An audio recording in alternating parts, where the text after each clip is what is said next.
Good morning students. आप लोगों का साइकोलॉजी चैप्टर कंप्लीट हो चुका है। अब शुरुआत हो रहा है इसके इम्पोर्टेंट क्वेश्चन का। इस साइकोलॉजी में कौन कौन से ऐसे क्वेश्चन हैं जो अधिकतर एग्जामिनेशन में आते हैं। आज हम पॉइंट बाय पॉइंट आप लोगों को बता रहे हैं सारे इम्पोर्टेंट क्वेश्चन को। पहला question, where is cellular respiration take place, यानी सेल में रिस्पिरेशन का प्रोसेस कहाँ होता है। तो आपको याद होगा कि हमने बताया था कि माइटोकॉन्ड्रिया में ग्लूकोज को लिया जाता है और वो ऑक्सीजन से रिएक्शन करके CO2 प्रोड्यूस करता है। तो सेल के अंदर सेलुलर रिस्पिरेशन माइटोकॉन्ड्रिया में होता है। कहाँ होता है? माइटोकॉन्ड्रिया में।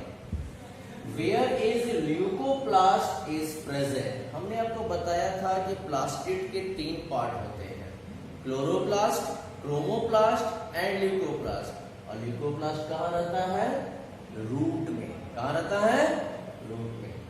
तीसरा, which substance present in cell in more quantity about 80%, यानी सेल जितने भी चीजों का बना हुआ है उसमें 80% पार्ट क्या होगा? तो वो होगा वाटर, H2O। सेल का 80% पार्ट वाटर होता है। Who said, किसने कहा था? All living organisms made through cell, सभी लिविंग ऑर्गेनिज्म सेल के बने होते हैं। तो टी स्वान के नाम के साइंटिस्ट ने ये बताया था कि सभी लिविंग ऑर्गेनिज्म सेल के बने होते हैं। फिर है, which cell organelles do protein synthesis, कौन सा ऐसा सेल ऑर्गेनेल्स है जो प्रोटीन सिंथेसिस करता है? तो उसमें एंडोप्लाज्मिक रेटिकुलम भी होगा और राइबोसोम भी होगा। और एंडोप्लाज्मिक रेटिकुलम में रफ एंडोप्लाज्मिक रेटिकुलम, कौन सा endoplasmic reticulum? Rough endoplasmic reticulum जो होता है, क्योंकि जब एंडोप्लाज्मिक रेटिकुलम में राइबोसोम अटैच रहता है तो उसे हम लोग रफ एंडोप्लाज्मिक रेटिकुलम कहते हैं। तो इसलिए due to the presence of ribosome in endoplasmic reticulum do protein synthesis and ribosome also. Right down.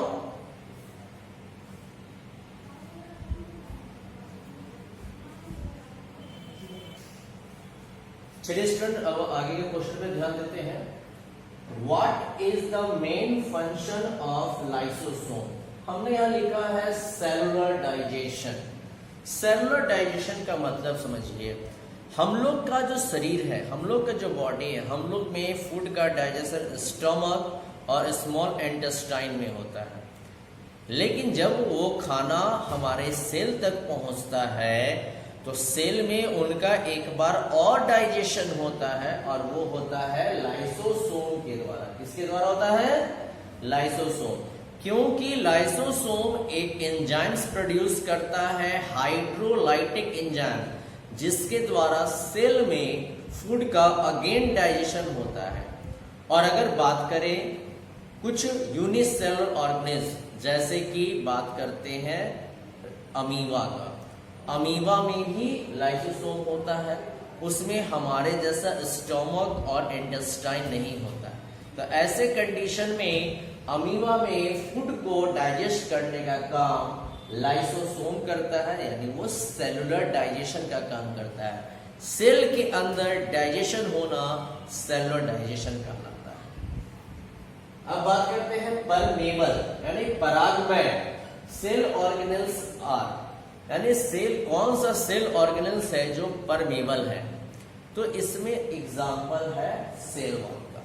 Cell wall परागमय का मतलब, यानी परमेबल का मतलब समझिए, वैसा लेयर जिसमें से कुछ सेलेक्टिव सब्सटेंस आर पार चले जाते हैं बिना उसको ब्रेक किए हुए, जैसे कि water, nutrition, gases, waste material, hormones, etc। तो ये सभी चीजें उससे होकर आर पार चली जाती हैं, जैसे कि जड़ से पानी पत्ती तक पहुंचता है तो उसके हर एक सेल से होते हुए जाता है। तो इस कंडीशन में वो सेल के ब्रस्ट यानी सेल को तोड़ता फोड़ता नहीं है, वो सेल वॉल यानी परागमय मतलब वैसा लेयर जिससे सेलेक्टिव सब्सटेंस आर पार हो जाता है बिना उसको तोड़े मरोड़े। तो ये हुआ परमेबल का मतलब, और इसमें सबसे इंपॉर्टेंट रोल निभाता है सेल वॉल।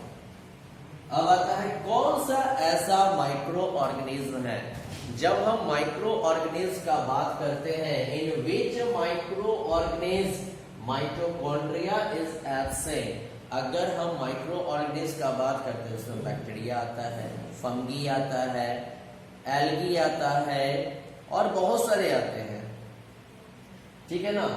तो उसके अंतर्गत कौन सा ऐसा सेल माइक्रो ऑर्गेनिज्म है जिसमें कि माइटोकॉन्ड्रिया एब्सेंट रहता है, वो है बैक्टीरिया। बैक्टीरिया में माइटोकॉन्ड्रिया नहीं पाया जाता है।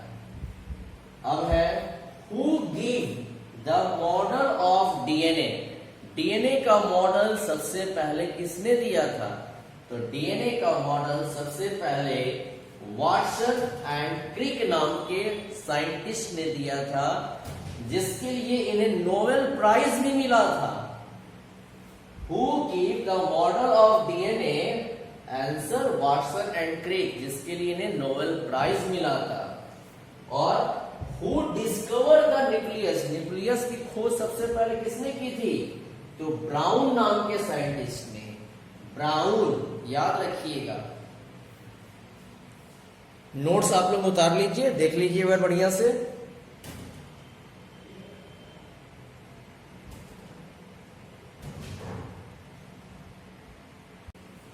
चलिए स्टूडेंट्स आगे देखते हैं कुछ और इंपॉर्टेंट क्वेश्चन।